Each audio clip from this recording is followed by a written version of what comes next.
আমাদের উপর এই গাছটি নিজে রোপণ করেছিল, সেই গাছটি এখনও বেঁচে আছে।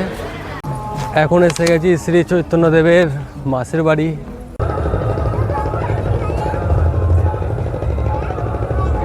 সবাই চলে এসেছি আমি আরেকটা নতুন ভিডিও নিয়ে। আজ আমি যাচ্ছি মায়াপুর। আমরা যাব বাসে করে, আমাদের এখান থেকে বাসে করে যাওয়ার খুবই সুবিধা।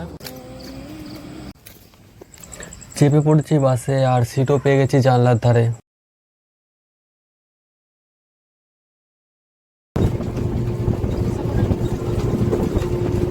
চলে এসেছি কুসুমগ্রাম। কুসুমগ্রাম হলো নবদ্বীপ ও বর্ধমানের মাঝের জায়গা। আমাদের বাস এখানে কিছুক্ষণ দাঁড়াবে।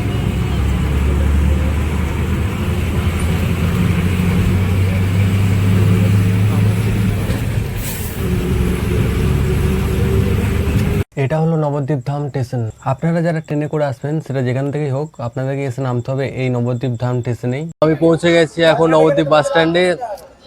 তো বাসে করে এলে আপনাকে এখানেই নামতে হবে এবং বাইরে টোটো আছে, টোটো করে যেতে হবে ঘাটে। আর আপনি যদি ট্রেনে করে আসেন তো ট্রেনে দেখালাম স্টেশন, ওখান থেকে টোটো করে সোজা চলে যাবেন ঘাটে, ফেরিঘাটে।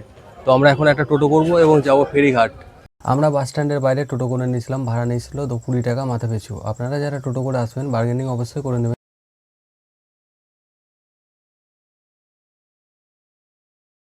আমরা এখন পৌঁছে গেছি ফেরিঘাট। আর ফেরিঘাট পৌঁছে সেরে নিলাম সকালের খাবারটা। আমি নিয়েছিলাম গরম গরম কচুরি, ছোলার ডাল আর সাথে নবদ্বীপের লাল দই। এক প্রকার যুদ্ধ করেই পেয়ে গেলাম লঞ্চের টিকিট, ভাড়া 10 টাকা।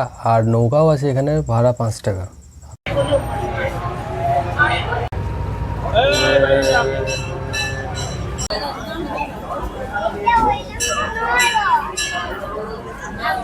এখান থেকেও দেখা যায় মন্দিরের চূড়াটা চকচক করছে। এখন সকালবেলা কুয়াশা আছে হালকা, সেই জন্য অত বোঝা যাচ্ছে না।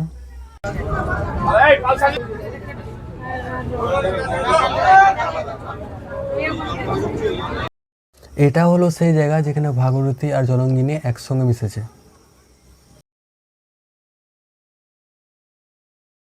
লঞ্চ আমাদেরকে নামিয়ে দিল স্বরূপগঞ্জ ঘাটে। আমরা এখন এগোবো মন্দিরের দিকে।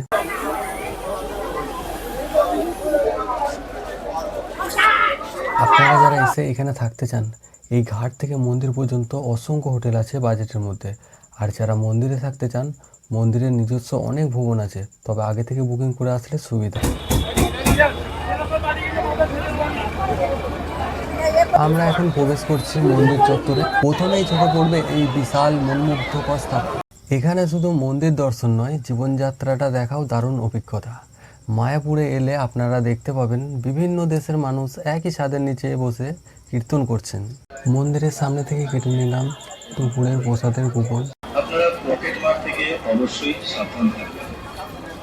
আমি এখন আছি শ্রী প্রভুপাদ পুষ্প মন্দিরে। তো এখানে তো ভেতরে মোবাইল ক্যামেরা কিছু অ্যালাউ নেই, তো এখানের ভেতরে দেখতে গেলে আপনাকে এখানে আসতেই হবে।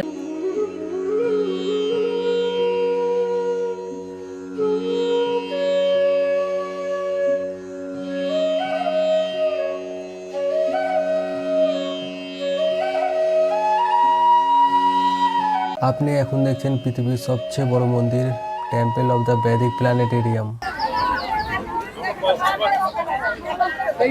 এইটা বন্ধ ছিল, গেটটা মধ্যে তার থেকে দিয়া।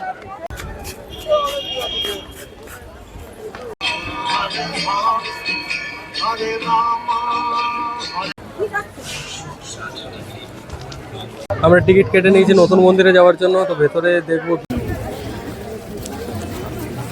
আমরা এখন ভেতরে যাচ্ছি মন্দিরে।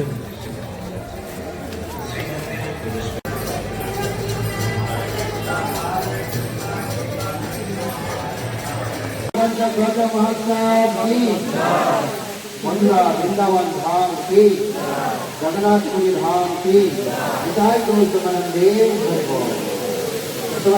आस्ते आस्ते समानंदे এখানে ভগবান নৃসিংহদেবকে স্থাপনা করা হবে। পুরনো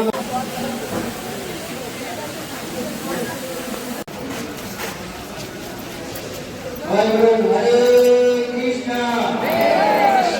হরে হরে হরে রাম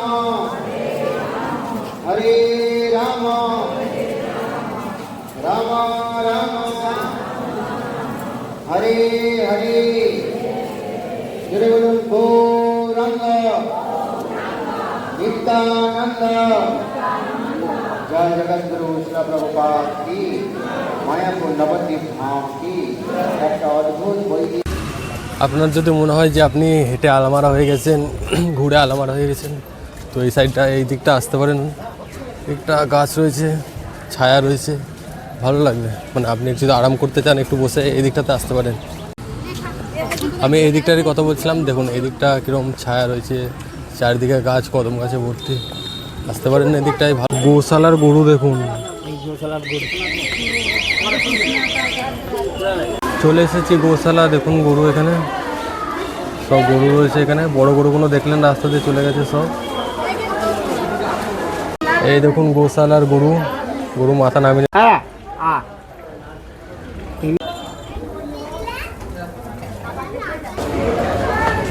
গোশালায় কিনে নিয়েছি ক্ষীর। আপনারাও এলে একবার ট্রাই করবেন, অবশ্যই ভালো খেতে। আপনারা চাইলে এখানে গরুর গাড়ি করেও ফিরে যেতে পারেন গোশালা থেকে, 10 টাকা করে ভাড়া নেবে। আমরা এখন দুপুরের প্রসাদের জন্য লাইনে দাঁড়িয়ে আছি।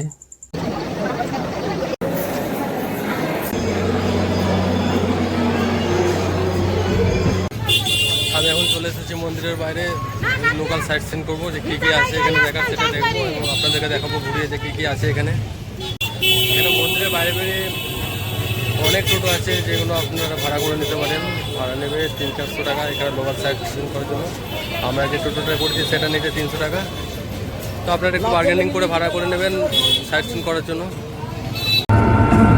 আমরা এখন এসে গেছি কি চাঁদকাছির সমাধিতে। কথিত আছে যে শ্রী চৈতন্যদেব এই চাঁদকাছির সমাধির উপর এই গাছটি নিজে রোপণ করেছিল। সেই গাছটি এখনও বেঁচে আছে। দেখবো এই গাছটা।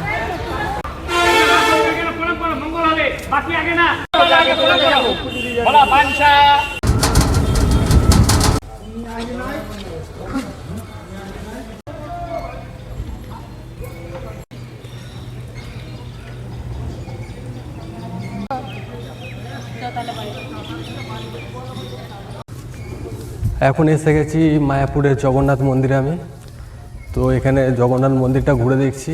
আর এখানে নাকি বলছে মায়াপুর মানে ইস্কন মন্দিরের যে ভক্তরা রয়েছে তাদের বিয়ে এখানে হয়। আর এখানে একটা পুকুর আছে নাকি, সেখানে যেমন আমাদের আগুনের সাত পাকে ঘোরা হয়, সেখানে এই নৌকা করে তাদেরকে সাথ হয়। তো দেখাবো সেই নৌকাটা।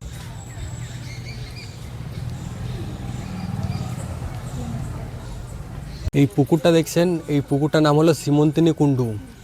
আর এই যে এই হাঁসের নৌকাটা রয়েছে, এই নৌকাটা দেখছেন, এই নৌকা করে যখন মায়াপুর ইস্কন মন্দিরের ভক্তদের বিয়ে হয় তখন এই নৌকাটা করে চাপিয়ে তাদেরকে 7 পাক ঘোরানো হয় এই পুকুরের মধ্যে। এসে গেছি রাজবাড়ি। এখানে রাজবাড়ি বলতে বিশাল অট্টালিকা বলে কিছু নেই, এখানে রাজবাড়ি আছে মাটির তলায়। তো এটা হলো রাজবাড়ির সিঁড়ি, উপরে যাব।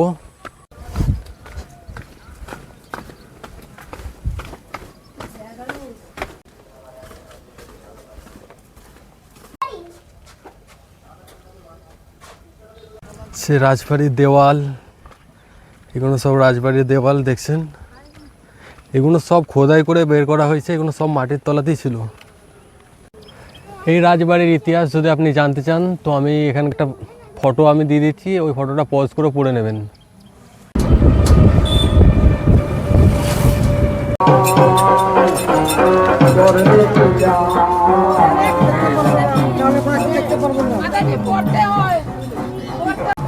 এখন এসে গেছি শ্রী চৈতন্যদেবের মাসির বাড়ি। তো এখানে ভেতরে যাচ্ছি, এখন ভেতরে কি আছে দেখবো।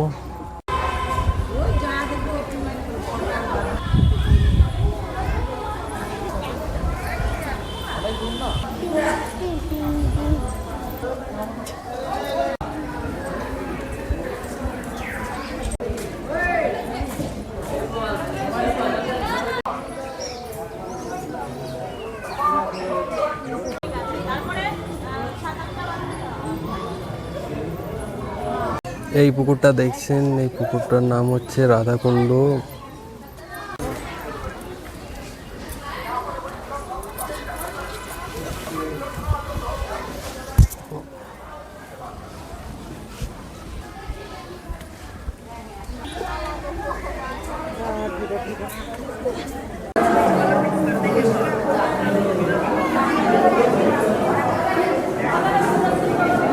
এই পুকুরটা দেখছেন, এটার নাম শ্রী শ্যামকুণ্ড।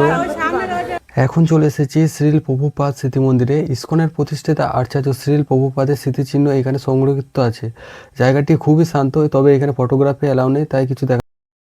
এই মন্দিরটি হলো সেই পবিত্র স্থান যেখানে 1486 সালে ফাল্গুনী পূর্ণিমা তিথিতে শ্রী চৈতন্য মহাপ্রভু জন্মগ্রহণ করেছিলেন। এখানে একটি নিম গাছের নিচে সচীদেবীর কোলে শিশু নিমাইয়ের বিগ্রহ রয়েছে। এখানেও ফটোগ্রাফি অ্যালাউ নেই, তাই কিছু দেখাতে পারলাম না।